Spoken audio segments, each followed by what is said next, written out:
The Alleyman Podcast, Episode 8, Taking Inventory.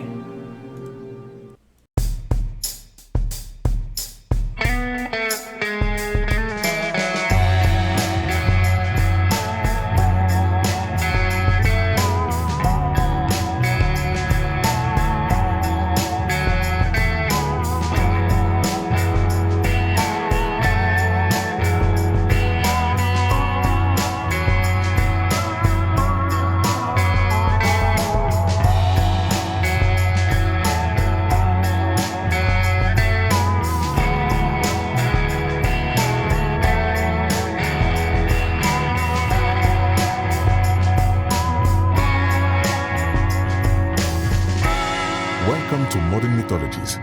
I am Dr. Okoye, and on this podcast, we delve into the mysteries of urban legends and folklore in the modern world.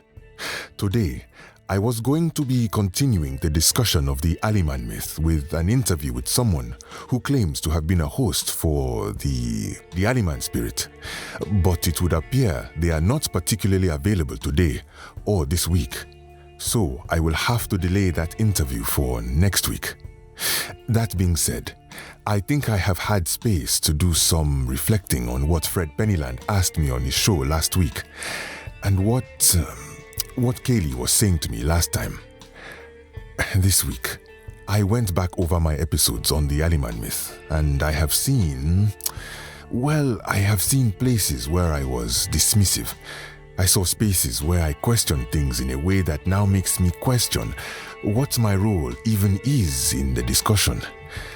As a researcher and, as an authority of some kind in the field, I can't help but wonder if that places academia in a position of control in a way that is not conducive to the very myths I explore. When I discuss religion in the classroom, it is in a very particular form. When I discuss the methodologies in which myth, legend, gossip, or indeed general information spreads in the classroom, it is in a form that I can be an expert on. I still believe truly and deeply that what I teach in the classroom is worth hearing and learning from. I am starting to doubt, however, what I do on this show. Myth itself is a communal creative endeavor. By choosing what stories to share here and which to ignore, I am taking part in the creation of that myth in a way that I claimed I was not doing in the past. I am becoming a publishing house of mythology, putting my stamp of approval on stories that I decided worthy of being disseminated to the masses. By virtue of doing that, I am unintentionally deciding that stories I ignore or don't even mention are false. Someone has also pointed out that in having awareness for stereotypical and problematic ideas of homelessness in mind, when I dismiss some stories, I'm virtuously ignoring real stories to only ever present stories in which homelessness is depicted in a positive way.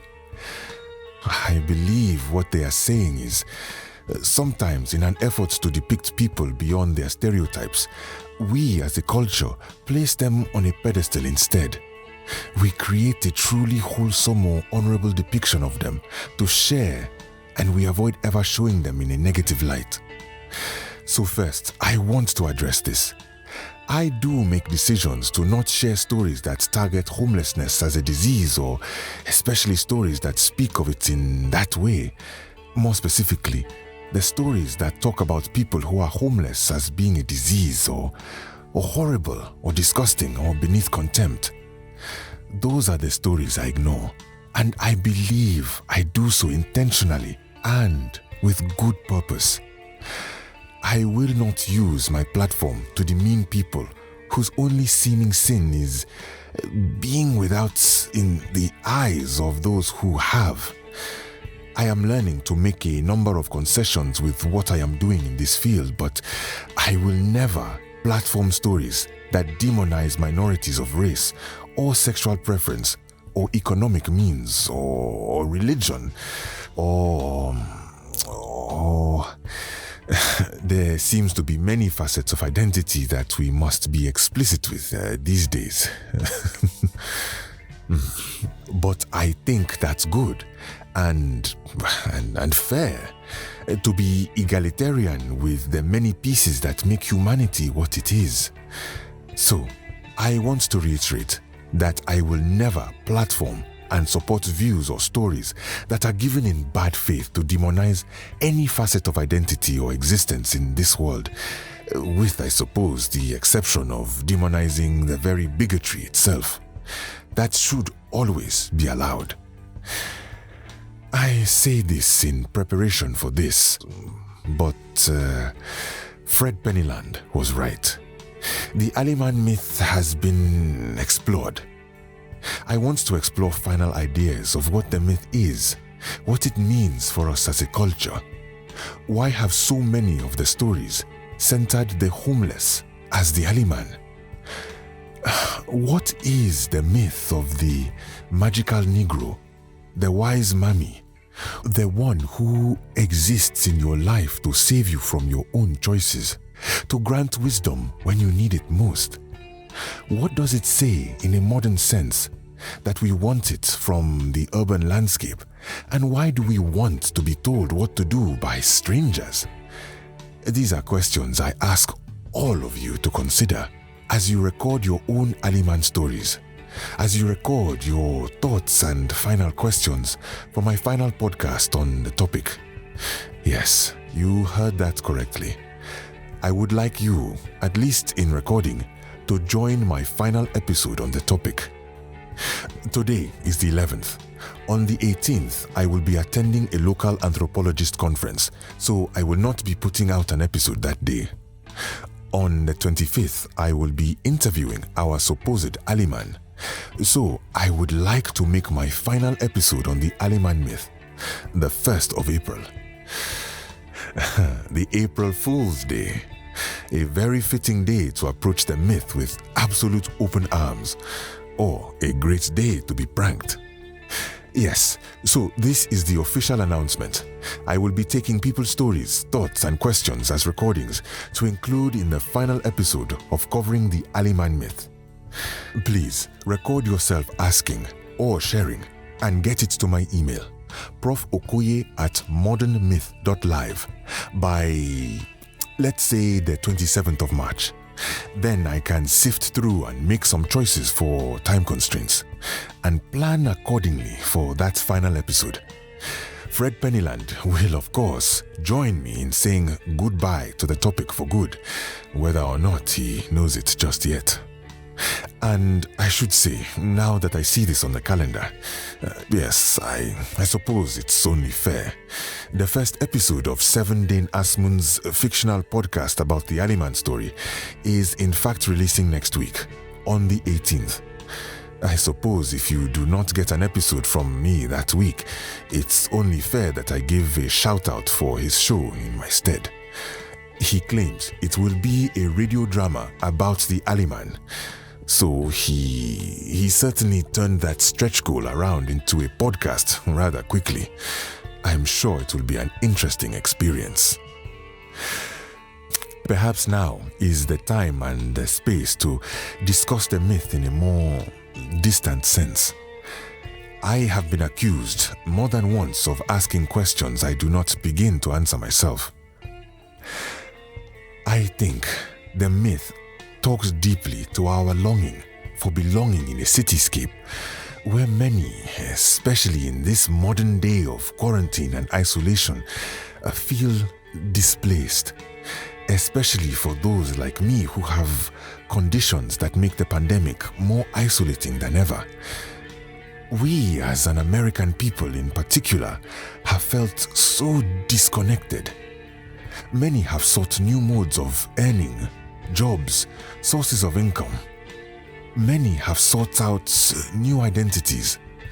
I speak of this in a broad sense, but I have heard now, especially from the LGBT QIA plus community, that now has been a space for transitioning or gender experimentation because it is not yet in the public eye for many people. For still many others, they have existed in this space in the public eye the whole time, working jobs that have been viewed as essential, that must be done in public. And their experience with who they see or how many people they see has been so strange and at times othering.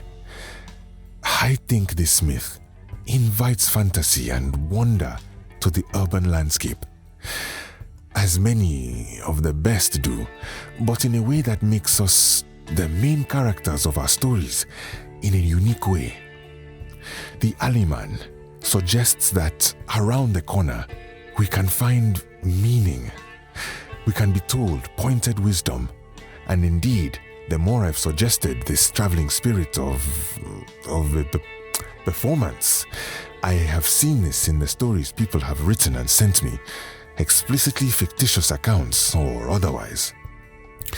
In so many cases, we long to be told what to do, or what we can be, or what our relationships with the world and other people are, not because we do not want to self-reflect, but because as a social species, we want to hear other people's opinions of us, so long as they match what we hope we are, at least.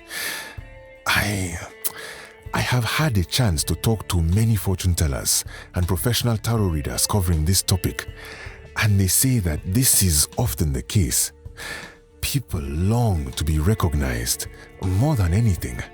Receiving a tarot reading or a horoscope that points out that we face hard struggles and persevere, or that we are especially kind and observant, validates things that we do that we feel no one sees.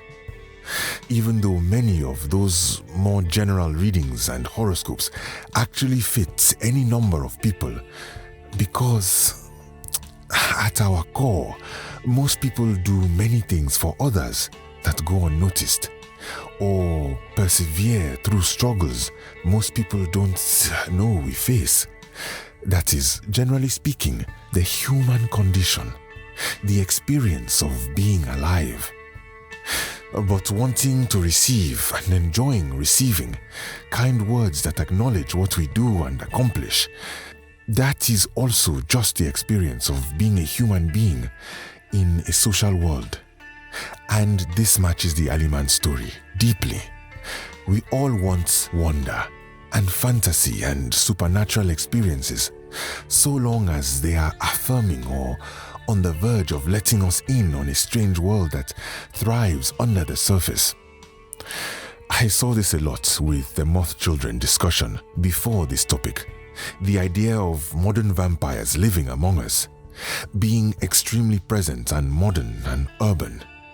This is a hope that there is more beneath the banality of what we've come to understand as routine. I don't think the Alleyman myth is meant to other or unfairly place the onus of being supernatural on the homeless.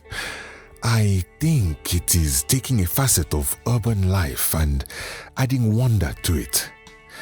It ends up creating problematic expectations or places for homelessness to exist in our own stories. But I don't believe it starts from that place. And at its absolute core, all of this is the mystique and interest in urban legends, of course, their hope for something more than we see.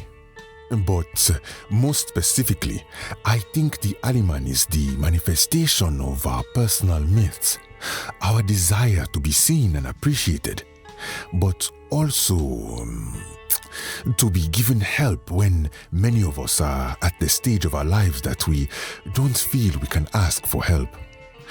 The hope for guidance in a professional world where most of the time we are seen as of real use to our companies or our fields of work, when we are bold and don't need guidance. A secret plea for just a little hand-holding in our lives in general, when independence and standing on our own or pulling ourselves up by our bootstraps is a narrative of success and worthiness. The magical element is also of import here. But I really think we all just could use affirmation. The stories I have read and that have made me feel the most warm, felt, and understood are those where the Alleyman is just a kind shoulder for people with problems. Though I suppose there are also the stories where people get what they deserve or are faced with difficulty in the Alleyman's reading. And I suppose there is a catharsis for us in that as well, knowing that justice or karma does indeed come around to those who deserve it. Another human experience there. In that way, I'd almost see the Alleyman as the way for us to get out our secret hopes. The secret hopes of affirmations as much as of vengeance on those who made our lives more difficult. The hope that Vicky in the office will finally be told that she's just too abrasive by a fortune teller in a way that she comes to realize she really is. Or that the nice janitor at your job gets told by the Alleyman that he's loved and appreciated because you don't think people at your job do it enough. Hopes that our secret wants and other people's secret worth is recognized, for better or worse. I do think that we must recognize then that placing this burden of sharing the secrets of society, of affirming us or chastising us on those that society often forgets, ignores, or is actively cruel towards, is a strange burden to be giving. This myth is as affirming of our goodly desires to love one another and wants to be loved and supported and guided as it is of our negative consideration of those on the fringe of society. Hoping that they are the ones that will comfort us when we actively legislate the legality of their continued existence it's troubling. And this scapegoating of who should provide for us and what they should provide for us onto those we otherwise demean, ignore, or perform actions against has so many historical examples. I think that discussing the expectations of what enslaved people did for their enslavers is obvious here, but beyond this immediate topic, but it fits on many levels.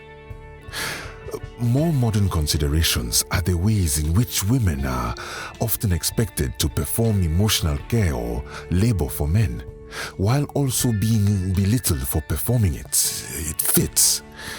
I think the expectation that professional athletes or celebrities exist just to perform for us, in a way carrying our expectations and needs for entertainment, while never being full people themselves, with their own failings or their own thoughts is another.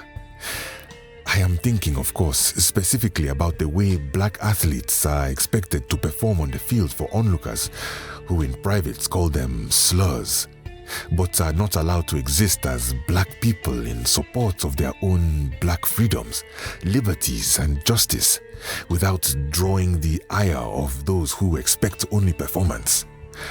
And the expectation, in that vein, that it is up to the oppressed to do the education of their oppressors in all cases.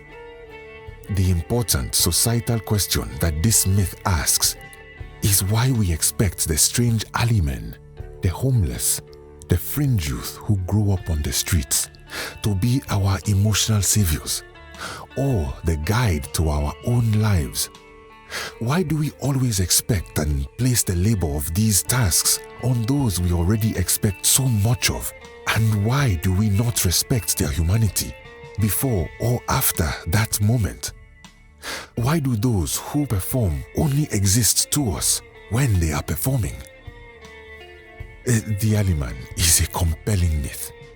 I think it reveals a great deal about who we are as a human race, for better or worse.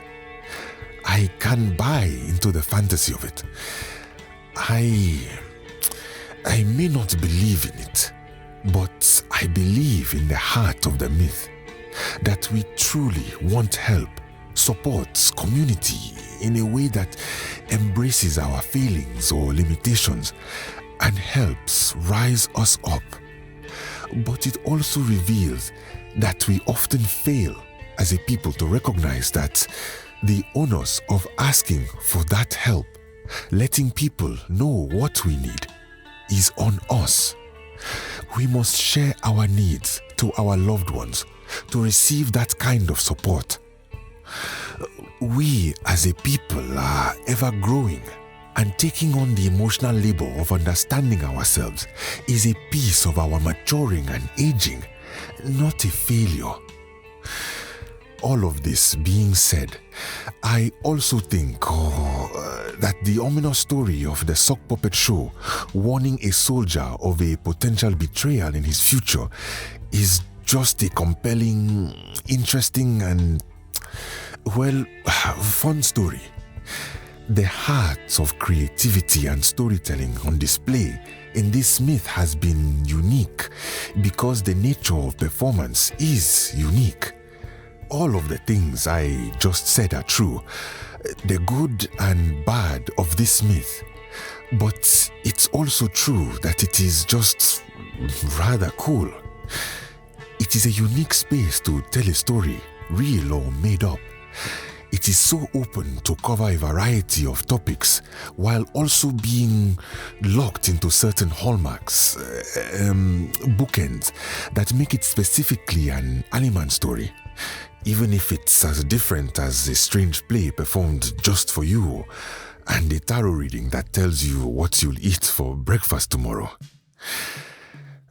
Even though I am moving to end the topic at the start of April, I don't think I will ever truly move on from the topic as one of interest.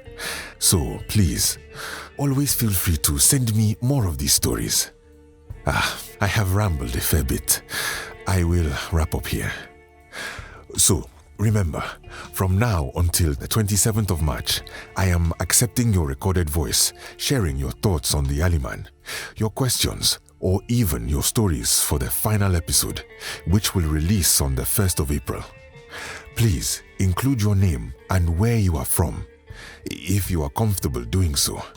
I would love to see a bit of a survey of where you are all from and where these stories come from. So, thank you, my mythologians. I will see you on the 25th for my interview with the Alleyman. So please, send in questions for that as well, through the normal routes, on the Reddit or by email. Thank you for listening.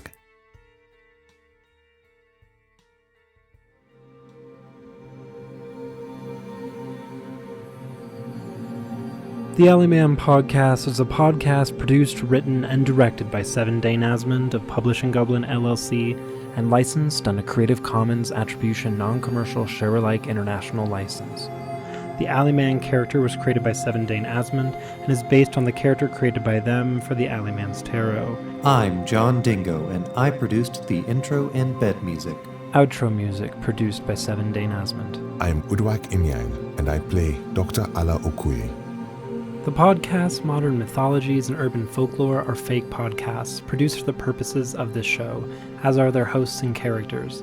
Any relation to people, real or imaginary, is a coincidence. The Urban Folk Reddit and Dr. Okoye's email, profokoye@modernmyth.live, are real and available for you to use to reach out to the character. I will read comments and emails each week for the next episode. Please like, review, and share episodes wherever you find them, and consider donating to support this and future projects at the Publishing Goblin Patreon, or follow us on all social media, all of which can be found at publishinggoblin.com. Thanks for listening.